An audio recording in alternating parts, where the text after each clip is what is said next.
মা, আমি কিছু দেখতে পারতেছি না কেন? তোমরা কোথায়? সবকিছু অন্ধকার লাগতেছে কেন? এই তো আমরা সবাই এখানে। তাইলে আমি কিছু দেখতে পারতেছি না কেন? হৃদয় কোথায় মা? এই তো আমি তোমার পাশে, ওর হাতে হাত রেখে জীবনে প্রথম ওর হাতের উপর হাত রাখলাম। তাহলে আমি দেখতে পারতেছি না কেন? আমি কি আর কোনো দিন দেখতে পারবো না? হ্যাঁ দেখতে পারবি তো, কিছুদিনের ভিতরে তোমার চোখের অপারেশন হবে, তুমি আবার দেখতে পারবে। জানি পারবো না, এইগুলো আমার পাপের ফল।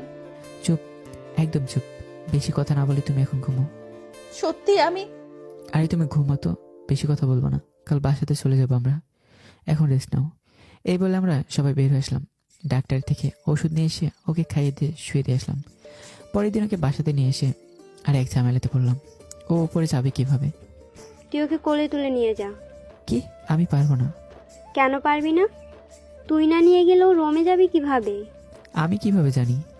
ওই তুই নিয়ে যা তো। ওইদিকে অর্পিতার দিকে সে দেখে মিটে মিটে হাসছে, কিন্তু কোনো কিন্তু না, তুই নিয়ে যা। যাচ্ছে। আল্লাহ জানে আজ আমার কপালে কি আছে। এই মেয়ে যদি আবার সবার সামনে থাপ্পড় মারে, আমার ইজ্জত শেষ হয়ে যাবে তাহলে। অনেক ভয়ে ভয়ে ওকে কোলে তুলে নিলাম। সেই ফিলিংস লাগছে, অন্যরকম অনুভূতি হচ্ছে। ও চোখে দেখেন অবশ্য, কিন্তু ওর চোখ আমার দিকে চেয়ে আছে। ওকে রুমে খাটের উপর বসালাম। আল্লাহ, এই মুটকি এত ওজন কেন? ওই তুমি কি বললা? কে মুটকি? কে আবার? আপনি। আপনাকে ওপরে নামি তো শেষ, মনে হচ্ছে আমি 2 মণ আলুর বস্তা আনছি। ওই তুমি কি বললা? তবে রে।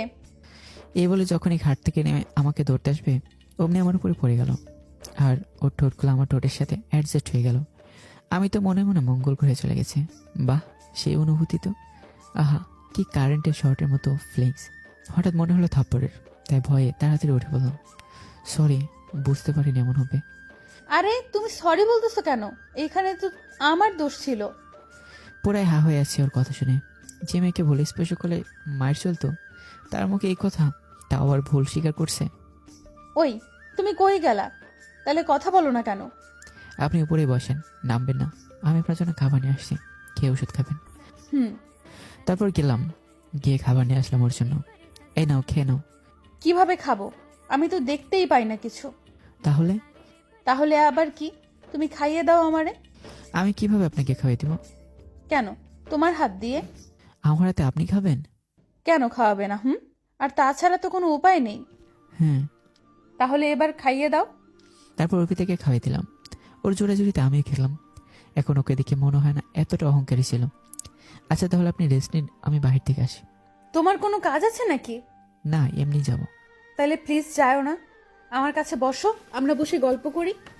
কিন্তু কোনো কিন্তু না, আমার একা শুয়ে থাকতে ভালো লাগে না, প্লিজ।